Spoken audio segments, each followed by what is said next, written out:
नमस्कार दोस्तों। स्वागत है आप सभी का स्टडी आईएएस की एक और नई वीडियो में। और आज की वीडियो में मैं आप सभी के साथ बात करने वाला हूं कि आखिर किस तरीके से काउज यानी कि गाय और शीप यानी कि भेड़, किस तरीके से काउ और जो शीप हैं ये दोनों ही बहुत बड़े रीज़न बनते हुए हमें दिखाई देते हैं क्लाइमेट चेंज को लेके। जलवायु परिवर्तन में किस तरीके से गाय का और भेड़ का जो योगदान है हम उसके बारे में देखने वाले हैं। अभी रिसेंटली यहाँ पे एक आप कह सकते हैं स्टडी हुई है, रिसर्च हुई है, उसके बाद हमें पता लगता है कि आखिर क्यों यहाँ पे आप कह सकते हैं काऊ और भेड़ को ही आप कह सकते हैं पर्टिकुलरली बोला गया है। तो इस वीडियो को ध्यान से देखिएगा, कहीं पर कोई डाउट होता है या फिर आपके पास कोई भी सजेशन है मेरे लिए, वीडियो के लिए कुछ आप नया वेरिएंट चाहते हैं, कंटेंट चाहते हैं, तो इसके बारे में ज़रूर बताइएगा। ओके, अब देखिए आप लोग के लिए 0% की EMI अवेलेबल है, आप लोग इसका फ़ायदा उठा सकते हैं। ओके, ज़्यादा इन्फॉर्मेशन के लिए आप लोग इस नंबर पे कांटेक्ट भी कर सकते हैं। साथ ही 4 फरवरी से आप लोग के लिए एडमिशन ओपन हो गए हैं फाउंडेशन बैच के लिए, जो कि चालू हो जाएगा 4 फरवरी से। हमारे ओल्ड राजेंद्र नगर में जो नया अनअकैडमी सेंटर खुला है उस जगह पे आप कह सकते हैं आपको इसका बेनिफिट मिलेगा। और ज़्यादा इन्फॉर्मेशन के लिए आप लोग इस नंबर पर भी कॉन्टैक्ट कर सकते हैं। अब देखिए दोस्तों, माइक्रोसॉफ्ट को फाउंडर बिल गेट जो हैं उन्होंने इन्वेस्ट किया है ऑस्ट्रेलियन क्लाइमेट टेक्नोलॉजी स्टार्टअप में, जिसका क्या एम है, एम समझिएगा। उसके बाद से आप कह सकते हैं न्यूज़ बढ़ते हुए आती है। उसका ये एम है कि किस तरीके से जो मीथेन एमिशन होता है काऊ के बम से, ओके, उसको यहाँ पे कर्टल करने की बात यहाँ पे चल रही है। इस स्टार्टअप का नाम है Rumin8। ओके, इसने यहाँ पे रिसीव किया है भी $12 बिलियन का ब्रेक थ्रू आप कह सकते हैं एनर्जी वेंचर जो है, जो कि बिल गेट्स का है, 2015 में इन्होंने बनाया था। ओके, इनकी तरफ से आप कह सकते हैं इन्होंने इस चीज़ को रिसीव किया। $12 बिलियन, बहुत बड़ा नंबर है अपने आप में। अमेजॉन के जो यहाँ पे chief executive Jeff Bezos, Chinese entrepreneur Alibaba को फाउंडर जैक मा, इन सभी ने भी आप कह सकते हैं, ये सभी के सभी मैं बताऊं तो इन सभी के पीछे जो फंडिंग हुई थी वो ब्रेक थ्रू की हुई थी। और ब्रेक थ्रू किसका वेंचर है? बिल गेट्स का वेंचर है। Rumin8 जो है दोस्तों, इसने डेवलप किया है एक variant of dietary supplements to feed cows in a bid to reduce amount of methane they emit into the atmosphere. मतलब कि जो Rumin8 है दोस्तों, ये सप्लीमेंट बनाता है, खाने के लिए पदार्थ बनाता है। किन के लिए?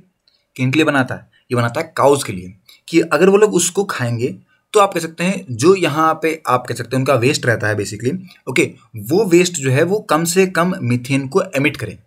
क्योंकि कहीं ना कहीं वो जो मीथेन है वो आप कह सकते हैं हमारे क्लाइमेट को फर्क लेके आ रही है। और जब आप कह सकते हैं इसके बारे में देखा गया, जब पता लगाया गया, तो हमें पता लगता है कि जो यहाँ पे आप कह सकते हैं वेस्ट आता है फ्रॉम द काउ, वो काफ़ी ड्रास्टिकली यहाँ पे कम हुआ। तो इसका मतलब जो भी आप कह सकते हैं उसका कंपनी का एम था वो कंप्लीट हो रहा है और सक्सेसफुल है अपने एम को लेके। तभी जाके बिल गेट्स जैसी आप कह सकते हैं जो वेंचर है इनकी, इन्होंने इतना बड़ा जो पैसा है ये इन्हें दिया है। अब आखिर किस तरीके से काऊ हो गया या फिर कोई और एनिमल जो है वो प्रोड्यूस करता है मीथेन।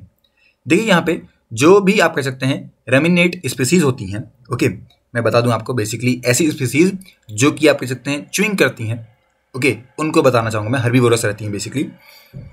वो सभी आप कह सकते हैं जो भी रेमिनेट स्पीसीज रहती है, जैसे कि काऊ, शिप, गोट, बफेलोज, ओके, इन सभी का जो डाइजेस्टिव सिस्टम रहता है, ओके, वो अलाउ करता है उनको कि वो ब्रेक डाउन करें और डाइजेस्ट करें फूड को, ओके, जो कि आप कह सकते हैं नॉन रेमिनेंट जो स्पीसीज रहती हैं वो इस काम को नहीं कर पाती हैं। जो स्टमक रहता है दोस्तों रेमिनेंट एनिमल्स का, वो 4 कंपार्टमेंट बटा रहता है, ओके, जिसे आप लोग आप कह सकते हैं रमिन के नाम जानते हैं। एक पार्ट होता है और वो मदद करता है उनको कि वो पार्शियली डाइजेस्ट करवा सके फूड को, जो भी आप कह सकते हैं उन्हें खाया बेसिकली।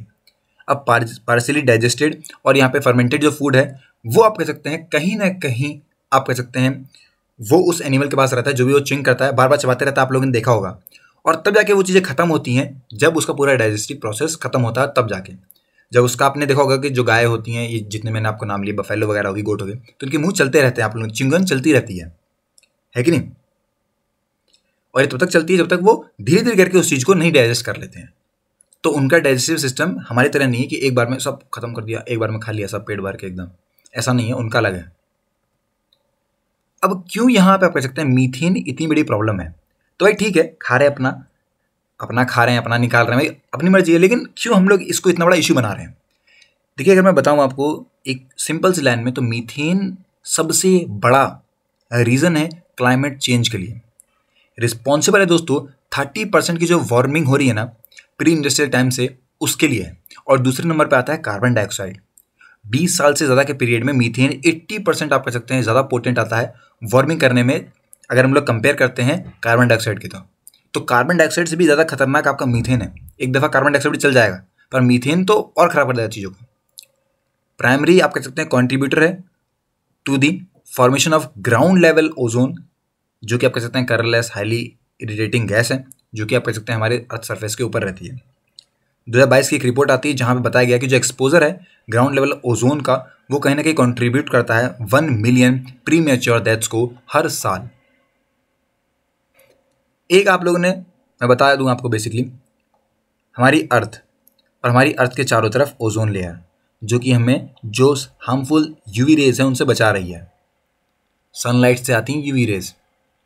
अगर ये ओजोन लेयर इतनी खतरनाक खुद में ही है, क्योंकि ये देखिए लोहे को लोहा काटता है, तो इस ओजोन लेयर को इतना प्रोटेक्टिव बनना पड़ा, इतना खतरनाक बनना पड़ा कि यूवी को काट सके। मीथेन की वजह से दोस्तों यही इतनी खतरनाक जो है वो धरती के ग्राउंड लेवल पे आ चुकी है, और ये है खतरा। And this is the problem. इसीलिए इतनी बड़ी प्रॉब्लम है ये कि अगर वो खतरनाक लेयर जो है वो नीचे आ गई, ऊपर तक तो है तो भाई हमारे लिए बहुत अच्छी है, ओजोन लेयर गुड, मजा आया, गुड फ्रेंड। लेकिन अगर वो ओजोन लेयर नीचे आ जाए तो सबसे बड़ा हमारा दुश्मन, समझ सकते हैं आप, इतना खतरनाक है ओजोन लेयर। तो हमारा सबसे बड़ा दुश्मन है ओजोन लेयर, अगर वही नीचे आ जाए तो। ओके, तो इस तरह की प्रॉब्लम यहाँ बताई जा रही है फ्रॉम द मीथेन, और इसलिए मीथेन जो है बहुत बड़ी प्रॉब्लम बन के आ रहा है। ओके, अब आखिर किस तरीके से जो यहाँ पे रिसर्चर्स थे उन्होंने यहाँ पता लगाया, बेसिकली मिटिगेट किया इस मीथेन के एमिशन के बारे में। देखिए बता दूं मैं आपको, पहली बार ऐसा नहीं है, ये जो कंपनी आती है रमीनेट, ये पहली बार ऐसी नहीं जिन्होंने कुछ ऐसे डायरेक्टरी सॉल्यूशन दिए हैं कि उन्हें खाएगी अगर रमीनेट स्पीसीज तो उन्हें ऐसा मीथेन एमिशन कम होगा, ये होगा। ये पहली कंपनी नहीं है, ऐसा ही पहली बार हो चुका है और कई सालों से होता हुआ भी आ रहा है। ओके, 2021 में एक स्टडी आती है, पब्लिश होती है +1 के अंदर, जहाँ पे उन्होंने पाया कि कोई भी यहाँ पे सीविड टू काउविड रिड्यूस करेंगे मीथेन का formation in the guts by more than 80% को लेके। अपार्ट फ्रॉम दिस दोस्तों, जो यहाँ पे रिसर्चर्स हैं वो ये भी कहते हैं कि जितने भी जीन मॉडिफाइंग टेक्निक्स लाई हैं टू कर्टेल, कम करने के लिए बेसिकली मीथेन एमिशन को इन सब एनिमल्स में, उनके बारे में बताया। साइंटिस्ट न्यूजीलैंड, आप कह सकते हैं न्यूजीलैंड ने अनाउंस किया, basically started world first genetic programme to address the challenge of climate change by breeding sheep that emit lower amounts of methane. तो आप कह सकते हैं उन्होंने काम किया ऐसा जहाँ पर उन्होंने थोड़ी बहुत जेनेटिक प्रोग्राम किए शिप में बेसिकली, और उनको चेंज करके बनाया गया कि अब वो जो आप कह सकते हैं एमिट करेंगे मीथेन को, तो वो काफ़ी कम अमाउंट में करेंगे, क्योंकि ये प्रॉब्लम है। ओके, और इसको लेके रिसर्च भी चलती आती है, पब्लिश भी होती है स्टडी, और इस बार की रिसर्च से आप कह सकते हैं काफ़ी बड़ी इन्वेस्टमेंट भी हुई है। तो शायद हम मान सकते हैं कि इस बार कुछ परिवर्तन आएंगे चीज़ों में, और हमें हो सकता है कि आगे एक अच्छा सॉल्यूशन भी मिल रहा हो इन चीज़ों के लिए, और बेनिफिट ही देगा सभी के लिए, है कि नहीं? आपकी क्या राय है इसके बारे में, आप जरूर बताइएगा मुझे कमेंट सेक्शन के अंदर। तो दोस्तों आज की वीडियो के लिए इतना ही, मिलते हैं नेक्स्ट वीडियो में, तब तक के लिए have a nice day and take care.